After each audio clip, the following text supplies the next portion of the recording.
복되는 되시기를 간절히 축원을 드립니다.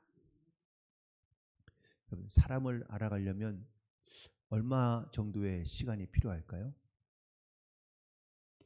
우리가 보통 사람과의 관계를 맺고 또 그 사람과 친밀해지는 시간이 조금 필요한데, 물론 사람에 따라서 조금 다를 수 있긴 하겠지만, 그래도 보통 그 사람과 친밀해지고 또 그 사람의 진짜 마음이라든지 아니면 진심을 알 수 있고 느낄 수 있으며 볼 수 있는 그런 시간이 과연 얼마나 필요할까요?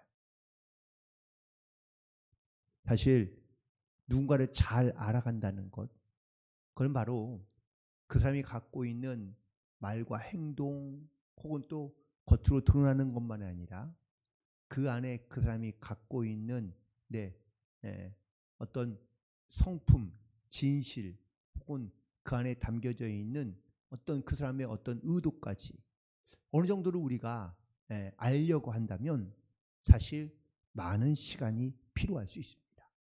심지어 우리가 어떤 경우에는 내가 안다고 생각하고 믿었는데 그것이 오히려 내 발등을 찍게 되는 경우도 우리는 종종 경험하기 때문입니다.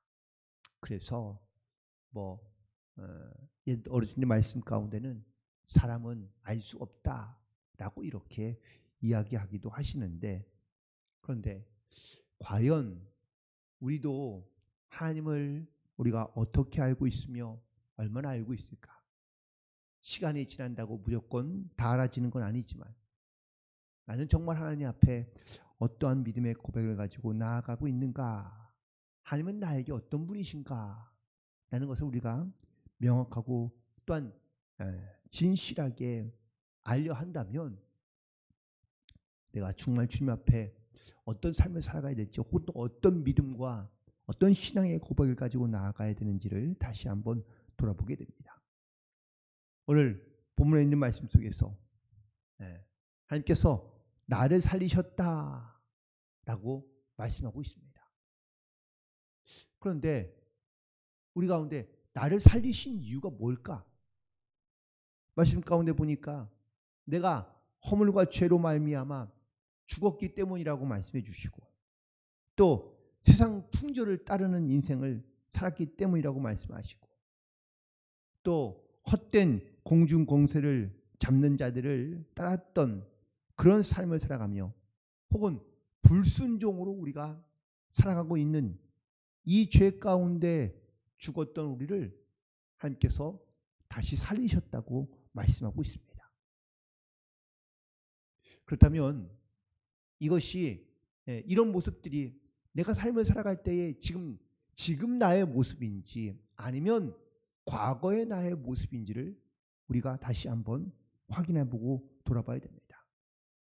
내가 예수님을 완전히 온전히 알기 전에는 육체의 욕심을 따르기도 하고 욕망을 따르기도 하고 마음이 원하는 대로 살려고 했던 것이 이것이 우리의 모습 혹은 또 전에 가지고 있던 내 어떤 삶의 자세 혹은 어쩌면은 믿음을 갖고 있다고 말하지만 실제는 믿음의 삶을 살지 못했던 그런 모습이 우리 가운데 남아 있다면 나는 여전히 과거의 내 모습을 따라 살아가는 것, 그 모습을 버리지 못하고 살아가고 있다라고 말할 수 있습니다.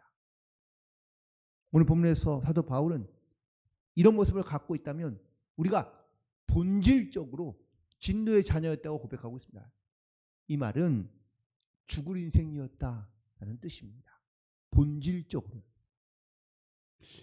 그래서 오늘 말씀을 묵상하면서 나는 어떤 본질을 갖고 있을까? 내 삶의 혹은 내 신앙과 믿음의 내 본질은 과연 뭘까? 이 본질이 오늘 바울이 말하고 있는 전에 우리가 죄로 인해 죽을 수밖에 없었고 세상 풍조를 따르고 불순종의 어떤 아이콘처럼 그런 어떤 모습을 지금도 여전히 내가 가지고 살고 있는 것은 아닌지. 오늘 말씀의 반전은 바로 3절과 4절 사이에 있습니다. 말은 본질상 진노의 자녀이었더니 지금은 달라졌다라는 말씀을 하고 있는 겁니다. 지금의 모습은 어떤 모습입니까? 네. 궁일하신 하나님의 그 큰 사랑으로 인하여 죽을 수밖에 없는 우리가 다시 살아났다라는 말씀을 선포하고 있는 겁니다. 과거의 나와 지금의 나는 분명히 다르다는 것을 바울은 선포하고 있는 겁니다.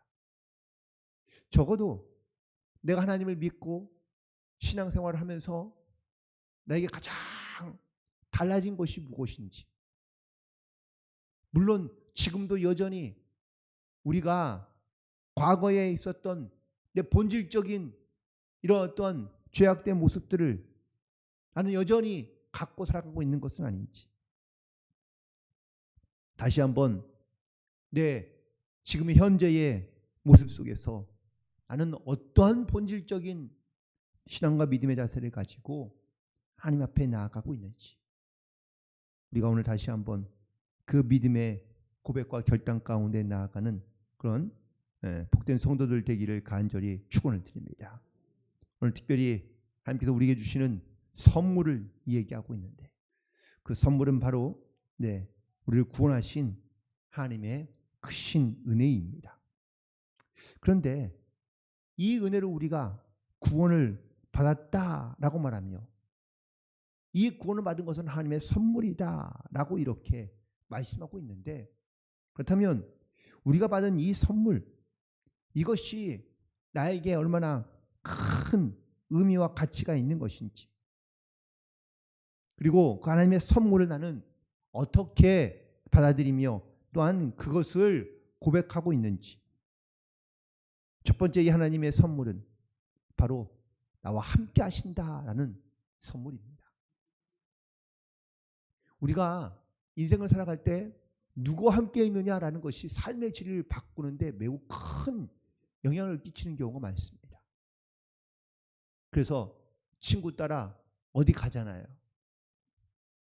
또 친구 따라 뭘 하잖아요. 물론 그것이 나에게 도움이 되고 힘이 되고 혹은 나에게 큰 어떠한 복을 주는 그러한 일이 되기도 하지만, 우리가 신앙생활, 믿음생활 한다는 것은 세상에 있는 다른 것을 친구 삼아 살아가는 것이 아니라 예수 그리스도, 우리를 죄에서 우리를 구원하신, 나를 살리신 그 예수 그리스도와 함께 나아가는 것이, 이것이 바로 구원을 입은, 은혜를 입은 사랑하는 성도들의 모습인 줄로 믿습니다. 그렇다면 우리가 그리스도와 함께 살아가며 그리스도와 함께 살아났다라는 것은 과연 무엇을 의미하는 말입니까?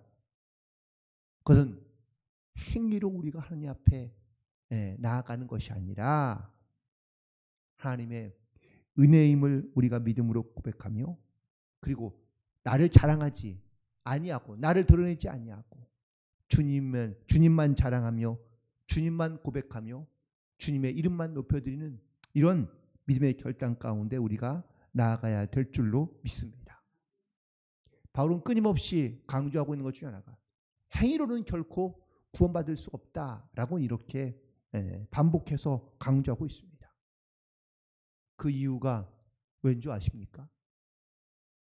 초대교회에 있는 많은 교인들과 성도들이 처음에는 하나님의 은혜를 알고 그 하나님의 은혜로 그들이 감사하며 말씀에 순종하며 동행하는 삶을 살려고 했지만, 시간이 지나는 것이 아니라 거짓 교사들이 들어오고, 또한 그로 인하여 그들 가운데 하나님에 대한 구원의 확신이 점점 엷어지고, 그리고 자꾸 믿음보다는 행위를 강조하기 시작하면서 모든 교회 안에, 초대교회 안에 행위만, 거룩의 행위만을 강조하고 그 행위로 구원을 얻을 수 있는 것처럼 착각하고 있기 때문입니다. 그래서 사도 바울은 행위로는 결코 구원을 받을 수도 없으며, 또한 구원이 행위로부터 난 것이 아니다 라고 강조해서 말하고 있는 것을 볼 수 있습니다. 우리도 어떠한 행위로는 우리가 하나님의 이 구원을 얻을 자도 없으며 또한 스스로 자기를 구원할 자도 없다는 것을 우리는 반드시 깨닫고 기억하며 고백하며 나아가야 될 줄로 믿습니다. 그렇다면 하나님께서 우리에게 이 구원의 선물을 주신 이유는 바로 누구든지 자랑하지 못하게 하기 위해서입니다. 사람이 자기를 자랑하고 자기의 덕과 자기의 은혜를 말하면서 선포하기 시작하는 그 순간 우리가 받았던 은혜, 하나님의 구원의 이 사랑과 은혜는 희미해지고 사라지고 우리의 자랑만 혹은 자기의 자랑만 남을 뿐이기 때문에 그렇습니다. 오늘도 우리는 겸손히 하나님 앞에 나와 기도하며 그리고 우리가 스스로 교만하여지지 아니하고 겸손하여져서 허물과 죄로 죽을 수밖에 없었던 우리를 다시 살리신 그 주님의 은혜와 사랑을 우리가 믿음으로 고백하며 감사함으로 순종함으로 나아갈 수 있게 되기를 간절히 소망합니다. 또한 두 번째는 예수님 안에서 선한 일을 하게 하기 위하여 하나님께서 우리를 구원해 주신 줄로 믿습니다. 하나님께서 우리를 지으신 목적이 있습니다. 그 지으심의 목적대로 목적을 따라 살아가게 하는 것. 우리에게 하나님께서 우리가 단순히 믿음으로만 구원받은 것으로 그치는 것이 아니라 예수님 안에서 선한 일, 그 선한 일은 영적인 구원을 의미하고 있는 말이며 또한 동시에 구원뿐만 아니라 믿음의 영향력을 많은 사람들 가운데 선한 영향력을 흘려보내게 하는 이런 선한 일, 여기서 말하는 그 선한 일은 직접적으로 사람에게 맞다 그에게 하나님의 사랑을 전할 수 있는 복음의 증거와 그리고 아름다운 믿음의 열매, 성령의 열매들을 의미하고 있는 말씀입니다. 그러므로 우리도 내가 받은 이 하나님의 선물들, 그 구원의 은혜와 또한 살아가는데 주님께서 채워주시는 풍족한 은혜들, 내가 주님과 함께하고 있다는 이 믿음의 고백들이 많은 이들에게 전해지고 증거되는 삶을 살아가야 될 줄로 믿습니다. 그리고 세 번째 마지막으로 7절에 있는 말씀처럼 그 은혜의 지극히 풍성함을 오는 모든 세대에 여러 세대에 나타내야 한다라고 말씀하고 있습니다. 하나님의 자비하심으로 우리에게 주신 이 은혜들을, 이 풍성한 하나님의 은혜들을 우리가 다른 세대에 또한 우리의 자녀들과 후손들 가운데 반드시 전해지고 나타내어서 하나님의 은혜와 사랑을 우리가 힘입어 살아가고 있으며 또한 나는 본질상 정말 죽을 수밖에 없는 죄와 허물로 죽을 수밖에 없는 존재였지만 이 주님의 은혜와 사랑으로 선물을 받아 우리가 구원받은 하나님의 자녀로 살고 있음을 항상 믿음으로 고백하며 감사하며 그리고 그 주님의 은혜를 따라 나에게 맡겨주신 사명과 본분 또한 주님의 뜻을 우리가 믿음으로 고백하며 그것을 많은 사람들 가운데 증거하고 나타내며 또한 다른 오는 여러 모든 세대에도 이 주님의 은혜와 능력과 선물을 나누며 베풀며 증거할 수 있는 복음의 증인으로 살아가는 저와 여러분이 되기를 주님의 이름으로 간절히 축원을 드립니다. 기도하시겠습니다.